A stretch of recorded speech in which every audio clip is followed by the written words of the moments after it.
I was on an episode of Scooby-Doo where I played Daphne's cousin with a non-distinct European accent. And I was in that with you. Yeah, you were. And of course, Casey Kasem is. It was the weirdest experience. I was in awe because when I wouldn't look at him and hear him sort of casually speaking, I just kept hearing America's Next Top 40 or something. I was really trying to focus on my nondescript European accent. But that was an honor. I've also worked with Frank Welker. There's a British cartoon. The American version is Dennis the Menace, but he plays the dog and I play the little boy in that, and that should be coming out soon. But that was also more mesmerizing, maybe staggering. So that's it. And folks, I promise you, I've been trying to get Frank down here to the convention. He just won't do it. I've been begging. Every time we do a voice session, we all nag him, we threaten him. He's shy. He won't. He doesn't think anyone would be interested. No, that's not true. He's shy. Yes.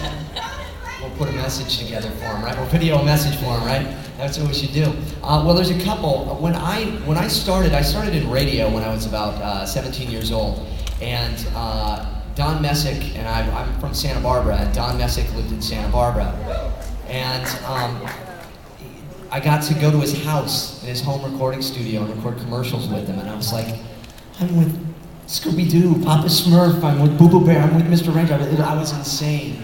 I was so nervous. Yes, sir. Yeah, no, sir. Yes.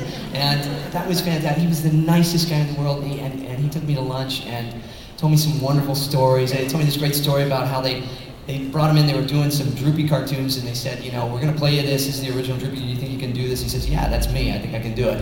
So it was great. It was just such an honor. But one of my first jobs, really, one of my first series working was the show. Well, it turned into a directed DVD. It was for the sequel to Atlantis, The Lost Empire, and I was replacing Michael J. Fox because I also do a lot of celebrities' voices when they're not available. So I was doing Michael J. Fox. You know, Johnny Christmas, it's the lost city of Atlantis, and the whole cast of the movie was working with me. So it was Frank Welker, it was Phil Morris, it was Cree Summer, it was Corey Burton. And so I was just sitting there every day, just pinching myself. And it's amazing to be able to call these folks friends now, and to see them at sessions and have them go, James, how you doing? I'm like, you really shouldn't be talking to me, seriously. So it is just great fun. It's amazing fun to see all these folks. One of the earliest jobs I did as Goofy, matter of fact, my second job, I got to share a microphone with Gary Owens. Remember Gary Owens? And we got to share a microphone, and he was the first celebrity I'd met out here, and the first one I got to work with, and he was a great gentleman, and he got to say, the following program is brought to you in living color. And I said, in stereo on NBC. The cop came open. And he was great, and the first one like that is always the best, but over the years, we always did a Merry Christmas from Walt Disney World recording session where they'd have a celebrity host, and we recorded it around with everybody. And we've had Regis Philbin, and Whoopi Goldberg was a lot of fun, Ed McMahon, Jim Belushi, Jason Alexander. Did you do Johnny for Ed? Huh? Did you do Johnny for Ed? I did actually do Actually, we had Ed McMahon as one of the hosts, and this is true. Wayne Allwine, our dear departed Wayne Allwine, who was the voice of Mickey Mouse and passed away a couple of months ago, went to Ed McMahon and says, gosh, Bill does a good Johnny Carson, and he said, yo, do it, And so here's Ed McMahon asked me to do my Johnny Carson. So I was doing the voice. He said, oh, that's great, let's put it in the show.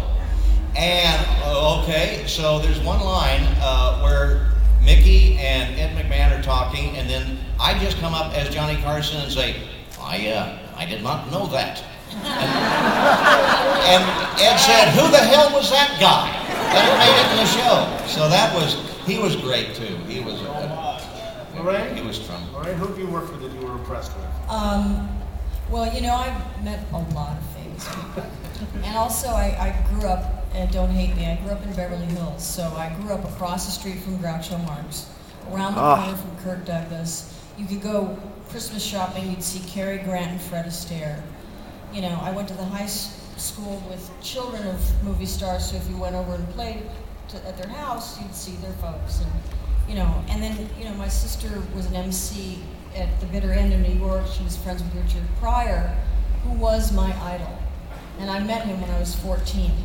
So that's it. I met my idol when I was 14, and he still is my idol. But that being said, Casey Kasem.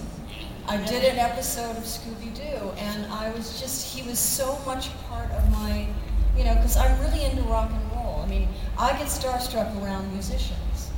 And, he just was so much a part of my teenage years. And that reminds me of the story. When the Beatles were coming to the Hollywood Bowl, it was their first tour, and Casey Kasem got a letter from a fan. George had hugged her. It was a situation. She had made her way backstage through security. They tried to throw her out. George saw her. He said, "It's okay," and she hugged him. She wrote this letter to Casey Kasem. He read it every hour on the hour to a musical version, an instrumental version of "And I Love Her." Cut to George Harrison is the musical guest on Saturday Night Live, and I'm just noodling around. I make my way to the makeup room. There he is, sitting in the makeup chair. He gets up and hugs me. And all I am thinking about is that cockamamie letter and Casey Kasem's voice going in my head in that letter.